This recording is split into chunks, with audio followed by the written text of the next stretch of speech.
ನಾಳೆ ನಡೆಯಲಿರುವಂತಹ ಕಾಂಗ್ರೆಸ್ ಸಮನ್ವಯ ಸಮಿತಿ ಸಭೆಯಲ್ಲಿ 11 ಪ್ರಮುಖ ವಿಚಾರಗಳ ಬಗ್ಗೆ ಚರ್ಚೆ ನಡೆಯಲಿದೆ ಅಂತೇಳಿ ತಿಳಿದು ಬಂದಿದೆ. ಅದರಲ್ಲೂ ಸಮನ್ವಯ ಸಮಿತಿಯ ಸದಸ್ಯರುಗಳಾದಂತಹ ಸಿಎಂ ಸಿದ್ದರಾಮಯ್ಯ, ಕೆಪಿಸಿಸಿ ಅಧ್ಯಕ್ಷ ಹಾಗೆ ಡಾಕ್ಟರ್ ಜಿ ಪರಮೇಶ್ವರ್, ಸಚಿವರುಗಳಾದಂಥ ಕೆಜೆ ಜಾರ್ಜ್, ಡಿಕೆ ಶಿವಕುಮಾರ್ ಸೇರಿದಂತೆ 20 ಮಂದಿ ಸದಸ್ಯರು ನಾಳೆ ಬೆಳಗ್ಗೆ 11:30ಕ್ಕೆ ಬೆಂಗಳೂರಿನ ಕೆಪಿಸಿಸಿ ಕಚೇರಿಗೆ ಹಾಜರಾಗ್ತಾರೆ. ಹಾಗೆ ಪ್ರಮುಖವಾಗಿ 4 ವರ್ಷ ಸಚಿವ ಸ್ಥಾನವನ್ನ ಪೂರೈಸಿರುವಂತಹ ಕೆಲ ಹಿರಿಯ ಸಚಿವರಿಗೆ ಕೋಕ್ ನೀಡಲಾಗುತ್ತೆ ಅಂತಾನೂ ಕೂಡ ಈಗ ಕೇಳಿಬರ್ತಾ ಇರುವಂತಹ ವಿಚಾರ. ಹಾಗಾದ್ರೆ ಯಾರ್ಯಾರಿಗಿರಬಹುದು ಅನ್ನುವಂಥದ್ದನ್ನ ನೋಡ್ತಾ ಹೋಗೋದಾದ್ರೆ ಈ ರೀತಿಯಂತ ನಿರ್ಧಾರ ಕೈಗೊಂಡಿದ್ದೆ ಆದಲ್ಲಿ ಬೃಹತ್ ಕೈಗಾರಿಕಾ ಸಚಿವ ಆರ್.ವಿ. ದೇಶಪಾಂಡೆ, ಕಾನೂನು ಸಚಿವ ಟಿ.ಬಿ. ಜಯಚಂದ್ರ ಹಾಗೆ ಅರಣ್ಯ ಸಚಿವ ಬಿ. ರಮಾನಾಥ್ ರೈ ಅವರಿಗೆ ಕೋಕ್ ಕೊಡುವಂತಹ ಸಾಧ್ಯತೆ ಇದೆ ಅನ್ನುವಂತಹ ಮಾತುಗಳು ಅಥವಾ ಒಂದಷ್ಟು ವಿಚಾರಗಳು ಈಗ ಪಕ್ಷದ ಪಡಸಾಲೆಯಲ್ಲಿ ಕೇಳಿಬರ್ತಾ ಇದೆ. ಹಾಗೆ ಗ್ರಾಮೀಣಾಭಿವೃದ್ಧಿ ಸಚಿವ ಎಚ್.ಕೆ. ಪಾಟೀಲ್, ಜೊತೆಗೆ ಲೋಕೋಪಯೋಗಿ ಸಚಿವ ಡಾಕ್ಟರ್ ಎಚ್.ಸಿ. ಮಹದೇವಪ್ಪ, ಜೊತೆಗೆ ಆಹಾರ ಸಚಿವ ಯು.ಟಿ. ಖಾದರ್ ಅವರಿಗೂ ಕೂಡ ಎಲ್ಲೊಂದ್ ಕಡೆ ಕೋಕ್ ಕೊಡುವಂತಹ ಸಾಧ್ಯತೆ ಇದೆಯಾ ಅನ್ನುವಂತಹ ಅನುಮಾನಗಳು ಈಗ ವ್ಯಕ್ತವಾಗ್ತಾ ಇದೆ. ಜೊತೆಗೆ ಸಮಾಜ ಕಲ್ಯಾಣ ಇಲಾಖೆ ಸಚಿವ ಎಚ್. ಆಂಜನೇಯ, ಮಹಿಳಾ ಮತ್ತು ಮಕ್ಕಳ ಕಲ್ಯಾಣ ಇಲಾಖೆ ಸಚಿವೆ ಉಮಾಶ್ರೀ ಹಾಗೆ ಕೃಷಿ ಸಚಿವ ಕೃಷ್ಣ ಭೈರೇಗೌಡರಿಗೂ ಕೂಡ ಸಂಪುಟದಿಂದ ಕೋಕ್ ಕೊಡುವಂತಹ ಸಾಧ್ಯತೆ ಇದೆ ಅಂತ ಹೇಳಲಾಗ್ತಾ ಇದೆ. ಜೊತೆಗೆ ವೈದ್ಯಕೀಯ ಶಿಕ್ಷಣ ಸಚಿವ ಡಾಕ್ಟರ್ ಶರಣ ಪ್ರಕಾಶ್ ಪಾಟೀಲ್ ಹಾಗೆ ಜಲಸಂಪನ್ಮೂಲ ಸಚಿವ ಎಂ.ಬಿ. ಪಾಟೀಲ್ ಅವರಿಗೂ ಕೂಡ ಕೋಕ್ ನೀಡುವಂತಹ ಸಾಧ್ಯತೆ ಇದೆ ಅಂತ ಹೇಳಲಾಗ್ತಾ ಇದೆ. ಈ ಮುಖಾಂತರವಾಗಿ ಹೊಸಬರಿಗೆ ಮಣೆ ಹಾಕುವಂತಹ ಮುಖಾಂತರವಾಗಿ ಈ ಹಿರಿಯ ಸಚಿವರು ಜೊತೆಗೆ ಸಾರಿಗೆ ಸಚಿವ ರಾಮಲಿಂಗಾರೆಡ್ಡಿ ಅವರಿಗೂ ಕೂಡ ಕೋಕ್ ಕೊಟ್ಟಂತಹ ಸಂದರ್ಭದಲ್ಲಿ ಈ ಹಿರಿಯ ಮುಖಂಡರನ್ನ ಪಕ್ಷದ ಸಂಘಟನೆಗಾಗಿ ಬಳಸಿಕೊಳ್ಬೇಕು ಅನ್ನುವಂತಹ ನಿಟ್ಟಿನಲ್ಲಿ ಒಂದಷ್ಟು ಚರ್ಚೆಗಳು ಆಗಿದೆ. ಆ ರೀತಿಯಾದಂತಹ ಒಂದು ನಿರ್ಧಾರಕ್ಕೆ ಬರುವಂತಹ ಸಾಧ್ಯತೆಯೂ ಕೂಡ ಇದೆ ಅಂತ ಹೇಳಲಾಗ್ತಾ ಇದೆ. ಇದೆಲ್ಲದಕ್ಕೂ ಕೂಡ ನಾಳೆ ನಡೆಯಲಿರುವಂತಹ ಕಾಂಗ್ರೆಸ್ನ ಸಮನ್ವಯ ಸಮಿತಿಯ ಸಭೆಯಲ್ಲಿ ಒಂದು ನಿರ್ಧಾರಕ್ಕೆ ಬರುವಂತಹ ಸಾಧ್ಯತೆಗಳು ಇದೆ ಅಂತ ಹೇಳಲಾಗ್ತಾ ಇದೆ. ಹಾಗೆ ಒಟ್ಟು ಸಮನ್ವಯ ಸಮಿತಿಯ ಸಭೆ ಸಂದರ್ಭದಲ್ಲಿ 20 ಮಂದಿ ಸದಸ್ಯರು ಸೇರ್ತಾರೆ. ಒಟ್ಟಿಗೆ ಸೇರಿ ಇದ್ರ ಬಗ್ಗೆ ಚರ್ಚೆ ನಡೆಸ್ತಾರೆ ಅಂತ ಹೇಳಿ ತಿಳಿದು ಬಂದಿದೆ.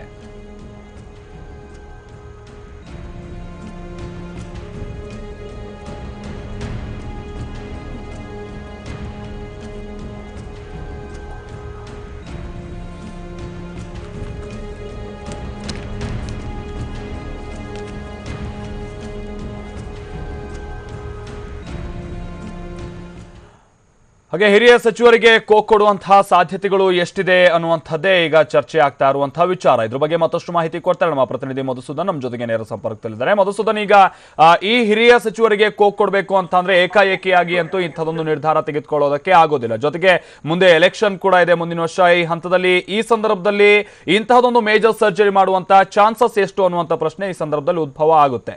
ಇದಕ್ಕೆ ಸಂಬಂಧಪಟ್ಟಂತೆ ಚಿಂತನೆಗಳು ಯಾವ ರೀತಿ ನಡೀತಾ ಇದೆ, ಆ ಚಾನ್ಸಸ್ ಎಷ್ಟಿದೆ ಅಂತ ಅನ್ಸುತ್ತೆ ಮಧುಸೂದನ್? ಮಲ್ತೇಶ್, ಪ್ರಮುಖವಾಗಿ ಇದು ಚುನಾವಣಾ ವರ್ಷ. ಅಂದರೆ ಈಗಾಗಲೇ ಕಾಂಗ್ರೆಸ್ ಸರ್ಕಾರ 2017 ಮೇಗೆ 4 ವರ್ಷ ಕಂಪ್ಲೀಟ್ ಆಗಿ ಪೂರೈಸೋ ಅಂತಹದ್ದು. ಪ್ರಮುಖವಾಗಿ ನಾಳೆ ಬೆಂಗಳೂರಿನ ಕೆಪಿಸಿಸಿ ಕಚೇರಿಯಲ್ಲಿ 11:30ಕ್ಕೆ ನಡೆಯುವಂಥ ಕಾಂಗ್ರೆಸ್ ಸಮನ್ವಯ ಸಮಿತಿ ಸಭೆಯಲ್ಲಿ ಕಾಂಗ್ರೆಸ್ ಉಸ್ತುವಾರಿ ದಿಗ್ವಿಜಯ್ ಸಿಂಗ್ ನೇತೃತ್ವದಲ್ಲಿ ಒಂದು ಸಭೆ ನಡೆಯುತ್ತೆ. ಈ ಒಂದು ಸಭೆಯಲ್ಲಿ ಪ್ರಮುಖವಾಗಿ 11 ಅಜೆಂಡಾಗಳನ್ನು ಸಭೆಯಲ್ಲಿ ಚರ್ಚೆ ಮಾಡಬೇಕು ಅನ್ನೋದು ಕೈಗೆತ್ತಿಕೊಳ್ಳಲಾಗಿದೆ. ಅದರಲ್ಲಿ ಪ್ರಮುಖವಾಗಿ 4 ವರ್ಷ ಸರ್ಕಾರದಲ್ಲಿ ಸಚಿವರಾಗಿ ಸೇವೆ ಸಲ್ಲಿಸಿದವ್ರನ್ನ ಕೈಬಿಟ್ಟು ಅವ್ರಿಗೆ ಕೊಟ್ಟು ಹೊಸ ಸಚಿವರನ್ನ ಸೇರ್ಪಡೆ ಮಾಡ್ಕೋಬೇಕು ಅನ್ನೋ ಒಂದು ವಿಚಾರ ಕೂಡ ಈಗಾಗಲೇ ಸಭೆಯಲ್ಲಿ ಚರ್ಚೆ ಆಗುವಂತ ಸಾಧ್ಯತೆ ಇದೆ.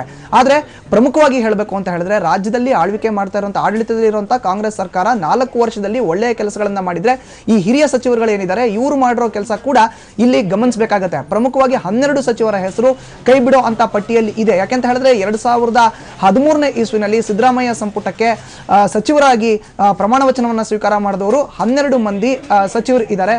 ಅದರಲ್ಲಿ ಪ್ರಮುಖವಾಗಿ ಹಿರಿಯ ಸಚಿವರಾದಂತಹ ಆರ್.ವಿ. ದೇಶಪಾಂಡೆ ಅವರು, ಡಾಕ್ಟರ್ ಶರಣ್ ಪ್ರಕಾಶ್ ಪಾಟೀಲ್, ಉಮಾಶ್ರೀ ಸೇರಿದಂತೆ ರಾಮಲಿಂಗಾರೆಡ್ಡಿ ಅವರು ಕೂಡ ಇದ್ದಾರೆ. ಹೀಗಾಗಿ 12 ಸಚಿವರನ್ನ ಕೈ ಬಿಟ್ರೆ ಎಲ್ಲೋ ಒಂದು ಕಡೆ ಕಾಂಗ್ರೆಸ್ ಸರ್ಕಾರ ಇನ್ನು 1 ವರ್ಷ ಆಡಳಿತ ಯಾವ ರೀತಿ ಮಾಡುತ್ತೆ ಅನ್ನೋ ಒಂದು ಪ್ರಶ್ನೆ ಕೂಡ ಎದುರಾಗುತ್ತೆ. ಇನ್ನು 1 ವರ್ಷ ಕಾಂಗ್ರೆಸ್ ಸರ್ಕಾರ ಆಡಳಿತದಲ್ಲಿರುತ್ತೆ, ಮುಂದಿನ ವರ್ಷನೇ ಚುನಾವಣೆ ಇರೋದ್ರಿಂದ ಎಷ್ಟೋ ಜನ ಕಡೆಯ ವರ್ಷ ಶಾಸಕರು ಸಚಿವರು ಆಗಬೇಕಾ ಅನ್ನೋ ಒಂದು ನಿರ್ಲಕ್ಷ್ಯನ ಕೂಡ ವಹಿಸ್ತಾ ಇದ್ದಾರೆ ಅಂತ ಹೇಳ್ಬೋದು. ಆದ್ರೆ ಪ್ರಮುಖವಾಗಿ ಹೇಳಬೇಕು ಅಂತ ಹೇಳಿದ್ರೆ ಎಷ್ಟೋ ಶಾಸಕರು ಈಗಾಗಲೇ ಅಧಿವೇಶನದಲ್ಲೇ ತಮ್ಮನ್ನ ತಾವು ತೊಡಗಿಸ್ಕೊತಾ ಇಲ್ಲ. ಹೀಗಾಗಿ ಸಚಿವ ಸ್ಥಾನದ ಆಕಾಂಕ್ಷಿಗಳಾಗಿರ್ಬೋದು ಅಥವಾ ಸಚಿವ ಸಂಪುಟ ಪುನರ್ರಚನೆ ಮಾಡುವಂತ ವಿಚಾರ ಆಗಿರಬಹುದು ಈಗ ಕಾಂಗ್ರೆಸ್ ಪಕ್ಷಕ್ಕೆ ಬೇಕಾ ಅನ್ನೋ ಒಂದು ಪ್ರಶ್ನೆ ಕೂಡ ಎದುರಾಗುತ್ತೆ. ಈಗ ನಾಳೆ ನಡೆಯುವಂತ ಕಾಂಗ್ರೆಸ್ ಸಮನ್ವಯ ಸಮಿತಿ ಸಭೆಯಲ್ಲಿ ಪ್ರಮುಖವಾಗಿ ಇರೋ ಅಂತ ಅಜೆಂಡಾಗಳಲ್ಲಿ ಬಹುಮುಖ್ಯವಾಗಿ ಗುರುತಿಸಿಕೊಳ್ತಾ ಇರುವಂತದ್ದು 4 ವರ್ಷ ಸಚಿವ ಸ್ಥಾನವನ್ನ ನಿಭಾಯಿಸಿಕೊಂಡು ಬಂದಂತ ಈ ಒಂದು ಸಚಿವರನ್ನ ಕೈ ಬಿಟ್ರೆ ಇನ್ನು 1 ವರ್ಷ ಸಾರ್ವಜನಿಕರಿಗೆ ಯಾವ ರೀತಿ ನಾವು ಅಧಿಕಾರವನ್ನ ತಲುಪಿಸಬಹುದು, ಅಧಿಕಾರವನ್ನ ಕೊಡಬಹುದು ಅನ್ನೋ ಒಂದು ಪ್ರಶ್ನೆ ಕೂಡ ಎದುರಾಗುತ್ತೆ. ಹೀಗಾಗಿ ಈ ಒಂದು ಮೇಜರ್ ಅಜೆಂಡಾ ಏನ್ ಇದೆ ಇದರ ಬಗ್ಗೆ ಸಾಕಷ್ಟು ಚರ್ಚೆಗಳು ಆಗುತ್ತೆ. ರಾಮಲಿಂಗಾರೆಡ್ಡಿ ಆಗಿರಬಹುದು, UT Khader, doctor Sharan Prakash Patil, MB Patil ಸೇರಿದಂತೆ ಸಾಕಷ್ಟು ಜನ ಒಳ್ಳೆ ಕೆಲಸವನ್ನ ಮಾಡ್ಕೊಂಡು ಬಂದು ಸರ್ಕಾರಕ್ಕೆ ಒಳ್ಳೆ ಹೆಸರುಗಳನ್ನ ತಂದಿದ್ದಾರೆ.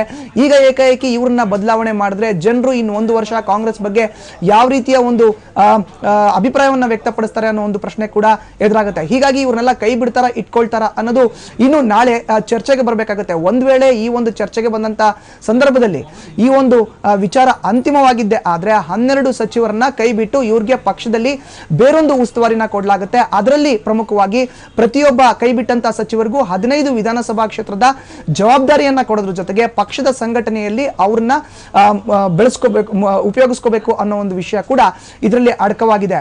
ಇನ್ನು ಪ್ರಮುಖವಾಗಿ ಕಳೆದ ಬಾರಿಯ 2013ರ ಚುನಾವಣೆಯಲ್ಲಿ 224 ಕ್ಷೇತ್ರಗಳ ಪೈಕಿ 122 ಸ್ಥಾನಗಳಲ್ಲಿ ಏನು ಕಾಂಗ್ರೆಸ್ ಜಯವೇರಿಯನ್ನ ಬಾರಿಸಿ ಆಡಳಿತದ ಚುಕ್ಕಾಣಿಯನ್ನ ಹಿಡಿದಿದೆ. ಪರಾಜಿತಗೊಂಡಂತ 102 ಕ್ಷೇತ್ರಗಳಲ್ಲಿ ಅಲ್ಲಿ ಕೆಪಿಸಿಸಿಯ ಮೂಲಕ ಸಮೀಕ್ಷೆಯನ್ನ ಮಾಡಿ ಅಭ್ಯರ್ಥಿಗಳ ಹುಡುಕಾಟವನ್ನ ಮಾಡಿ ಅಲ್ಲಿ ಗೆಲ್ಲೋ ಅಂತ ಅಭ್ಯರ್ಥಿಯನ್ನ ರಹಸ್ಯವಾಗಿ ಹುಡುಕಬೇಕು ಅನ್ನೋದು ಕೂಡ ಪ್ರಮುಖವಾಗಿ ಅಜೆಂಡಾದಲ್ಲಿ ಇದೆ ಮಾಲ್ತೇಶ್. ಇದರ ಜೊತೆಗೆ 25 ಕ್ಷೇತ್ರಗಳಲ್ಲಿ ಪ್ರಮುಖವಾಗಿ ಮಹಿಳಾ ಅಭ್ಯರ್ಥಿಗಳನ್ನ ಪ್ರಪ್ರಥಮ ಬಾರಿಗೆ ಕಣಕ್ಕೆ ಇಳಿಸಬೇಕು, ಜೊತೆಗೆ ಮಹಿಳಾ ಅಭ್ಯರ್ಥಿಗಳನ್ನ ಕೂಡ ಹುಡುಕಬೇಕು ಅನ್ನೋದು ಅಜೆಂಡಾದಲ್ಲಿ ಇರೋ ಅಂತದ್ದು. ಇನ್ನು 454 ಬ್ಲಾಕ್ ಕಾಂಗ್ರೆಸ್ ಅಧ್ಯಕ್ಷರ ಪೈಕಿ 225 ನೂತನ ಯುವ ಅಧ್ಯಕ್ಷರನ್ನ ಬ್ಲಾಕ್ ಕಾಂಗ್ರೆಸ್ ಅಧ್ಯಕ್ಷರನ್ನಾಗಿ ನೇಮಕ ಮಾಡಿದ್ರೆ ಎಲ್ಲೋ ಒಂದ್ ಕಡೆ ಪಕ್ಷಕ್ಕೆ ಒಳ್ಳೇದಾಗುತ್ತೆ ಅನ್ನೋ ಒಂದು ಅಭಿಪ್ರಾಯ ಕೂಡ ಈಗಾಗಲೇ ಇರುವಂತ ಹಿನ್ನೆಲೆಯಲ್ಲಿ ಅಜೆಂಡಾದಲ್ಲಿ ಈ ಒಂದು ವಿಷಯವನ್ನ ಕೂಡ ಸೇರಿಸಲಾಗಿದೆ. ಕಡೆಯದಾಗಿ ಪ್ರಚಾರ ಸಮಿತಿ ಸರ್ಕಾರ ಮಾಡಿರೋ ಅಂತ ಜನಪ್ರಿಯ ಯೋಜನೆಗಳನ್ನ ಸಾರ್ವಜನಿಕರಿಗೆ ಮುಟ್ಟಿಸಬೇಕು ಅನ್ನೋ ನಿಟ್ಟಿನಲ್ಲಿ ಉನ್ನತ ಮಟ್ಟದ ಪ್ರಚಾರ ಸಮಿತಿ ಡಾಕ್ಟರ್ BL ಶಂಕರ್ ಮತ್ತೆ VR ಸುದರ್ಶನ್ ನೇತೃತ್ವದಲ್ಲಿ ರಚನೆ ಮಾಡೋದ್ರ ಮೂಲಕ ಸರ್ಕಾರದ ಜನಪ್ರಿಯ ಯೋಜನೆಗಳು ಸಾರ್ವಜನಿಕರಿಗೆ ಮುಟ್ಟಿಸಬೇಕು ಅನ್ನೋ ಒಂದು ಯೋಜನೆ ಕೂಡ ಈ ಒಂದು ಅಜೆಂಡಾದಲ್ಲಿ ಸೇರ್ಕೊಂಡಿದೆ. ಹೀಗಾಗಿ ನಾಳೆ ಕಾಂಗ್ರೆಸ್ ಸಮನ್ವಯ ಸಮಿತಿ ಸಭೆ ಏನ್ ಸೇರ್ತಾ ಇದೆ, ಇಲ್ಲಿ 4 ವರ್ಷ ಪೂರ್ಣಗೊಂಡಿರುವಂತಹ ಸಚಿವರಿಗೆ ಕೊಡತ್ತಾ ಅಥವಾ ಕೇವಲ ಅದನ್ನ ಮಾತ್ರ ಹಾಗೆ ಇಟ್ಕೊಂಡು ಅಜೆಂಡಾದಲ್ಲಿ ಬಾಕಿ ಇರುವಂತಹ ವಿಚಾರಗಳ ಬಗ್ಗೆ ಚರ್ಚೆ ಆಗುತ್ತೆ. ಮತ್ತೆ ನಾನು ನಿಮ್ಮನ್ನ ಸಂಪರ್ಕಿಸಿದ್ದೇನೆ ಮಧುಸೂದ. ಈಗ ಸ್ವತಃ ಸಾರಿಗೆ ಸಚಿವ ರಾಮಲಿಂಗಾರೆಡ್ಡಿ ಅವರು ನಮ್ಮ ಜೊತೆಗೆ ಸಂಪರ್ಕದಲ್ಲಿದ್ದಾರೆ. ರಾಮಲಿಂಗಾರೆಡ್ಡಿ ಅವರಿಗೆ ಒಂದು ಮಾತುಗಳು ಕೇಳಿ ಬರ್ತಾ ಇದೆ ಪಕ್ಷದ ಪಡಸಾಲೆಯಲ್ಲಿ, ಜೊತೆಗೆ ಈ ರೀತಿಯಾದಂತಹ ಒಂದು ಚಾನ್ಸಸ್ ಇದೆಯಾ ಅಂತ ಹೇಳಿ ಹಿರಿಯ ಸಚಿವರಿಗೆ ಕೋಕ್ ನೀಡುವಂತ ವಿಚಾರಕ್ಕೆ ಸಂಬಂಧಪಟ್ಟಂತೆ ನಿಮಗೆ ಪಕ್ಷದ ವಿಚಾರಕ್ಕೆ ಲಭ್ಯ ಆಗಿರೋ ಮಾಹಿತಿ ರಾಮಲಿಂಗಾರೆಡ್ಡಿ ಅವರೇ? ಈಗ ನನಗಂತೂ ಏನೂ ಗೊತ್ತಿಲ್ಲ, ಯಾಕಂದ್ರೆ ಆ ಸಮಿತಿನಲ್ಲಿ ನಾನಿಲ್ಲ. ಈಗ ಮಾಧ್ಯಮದವರು ಹೇಳಿದ್ರು ಈ ತರ 4 ವರ್ಷ ಆಗಿರೋರ್ನ ಬಿಟ್ಟು ಈ ತರ ಏನೋ ನಾಳೆ ಇದೆಯಂತೆ ಅಂದ್ರು. ಹೌದು, ನಾನು ಹೇಳ್ದೆ ನಾವು ಎಲ್ಲ ಕಾಲೇಜು, ನಾನು 2nd ಡಿಗ್ರಿ ಓದೋವಾಗ ರಾಜಕೀಯಕ್ಕೆ ಸೇರ್ಕೊಂಡಿದ್ದು. ಆವತ್ತಿಂದ ಇವತ್ತವರೆಗೂ ನಾವು ಕಾಂಗ್ರೆಸ್ ಅಲ್ಲೇ ಇದ್ದೀನಿ. ಮತ್ತೆ ಒಂದು 6 ಸಲ MLA ಆಗಿದ್ದೀನಿ, 4 ಸಲ ಮಿನಿಸ್ಟರ್ ಆಗಿದ್ದೀನಿ. ಪಕ್ಷ ನಮ್ಗೆ ಎಲ್ಲ ಕೊಟ್ಟಿದೆ.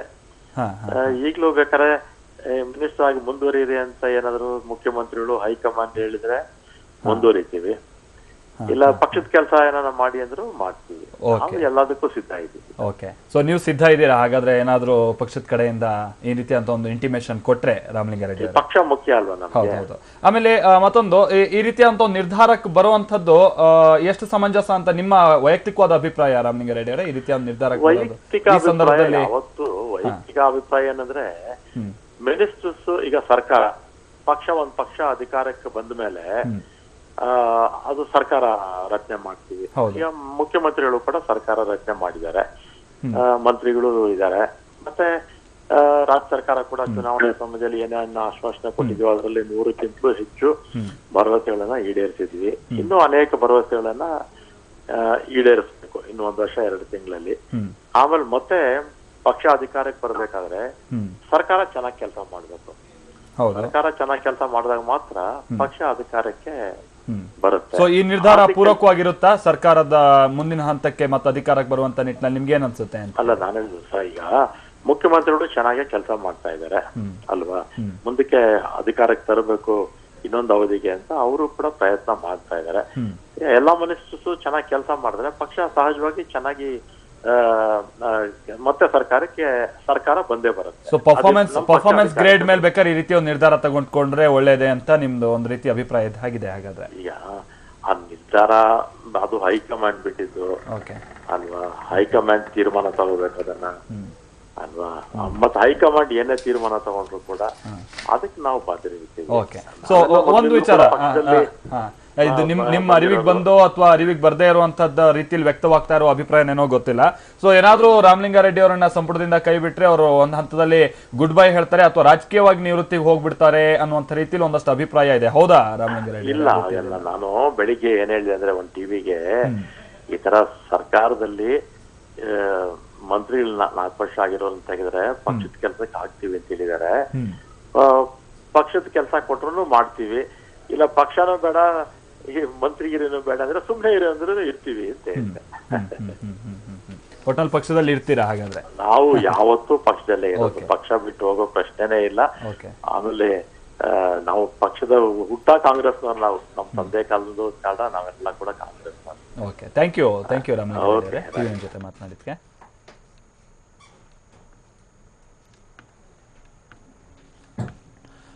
ಹಾಗೆ ಇದು ಒಟ್ಟು 11 ಮಂದಿ ಸಚಿವರು ಅಂದರೆ 4 ವರ್ಷ ಪೂರೈಸಿರುವಂತಹ ಸಚಿವರುಗಳನ್ನು ಕೈಬಿಟ್ಟು ಹೊಸಬರಿಗೆ ಮಣೆ ಹಾಕುವಂತಹ ಚಾನ್ಸಸ್ ಎಷ್ಟಿದೆ ಅನ್ನುವಂಥ ವಿಚಾರಕ್ಕೆ ಸಂಬಂಧಪಟ್ಟಂತೆ ಬಹಳಷ್ಟು ಚರ್ಚೆಗಳು ನಡೀತಾ ಇದೆ ಪಕ್ಷದ ಪಡಸಾಲೆಯಲ್ಲಿ. ಹಾಗೆ ಬಹುತೇಕ ಹಿರಿಯ ಸಚಿವರು ಟಿವಿನ ಜೊತೆ ಹೇಳಿದಂಥ ಸಂದರ್ಭದಲ್ಲೂ ಅದು ಅಫಿಷಿಯಲ್ ಆಗಿ ಹಾಗೆ ಅನ್ಅಫಿಷಿಯಲ್ ಆಗಿ ಮಾತನಾಡಿದಂಥ ಸಂದರ್ಭದಲ್ಲಿ ಈ ರೀತಿಯಾದಂಥ ಇಂಟಿಮೇಷನ್ ಇಲ್ಲ.